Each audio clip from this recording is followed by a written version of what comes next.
బుద్ధిమంతుడు ఒక బండ మీద తన ఇల్లును కట్టెను. అనదర్ చాయిస్, బుద్ధిహీనుడు ఇసుక నేల మీద కట్టెను. ఇద్దరికీ అవకాశాలు ఇవ్వబడ్డాయి. నీ జీవితము ఒక opportunity, but option is yours. బండ మీద బుద్ధిమంతుడు కట్టాడు, బుద్ధిహీనుడు ఇసుక నేల మీద కట్టాడు. ఆ తదుపరి యేసయ్య చెప్పిన ఉపమానంలో ఏమిటి తారతమ్యం అని ఆలోచిస్తే చాలా క్లియర్గా చెప్పాడు.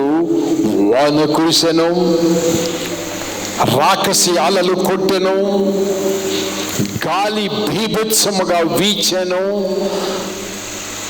ఆ ఇంటిని రెండిటిని కొట్టెను. బుద్ధిమంతుడిగా కట్టుకున్న నీ ఇంటికి, బుద్ధిహీనుడిగా కట్టుకున్న నీ ఇంటికి, రెండిటికి సమానమైన సమస్యలే వచ్చాయి. ఇప్పుడు ద రిజల్ట్, నీ పునాది నీ భవిష్యత్తును నిర్ణయిస్తుంది. నీ పునాది నీ భవిష్యత్తు నిర్ణయిస్తుంది. Your foundation determines the future. వాన కురిసెను, వరద వచ్చెను, గాలి వీసెను, కానీ బండ మీద కట్టబడిన ఇల్లు పడిపోలేదు.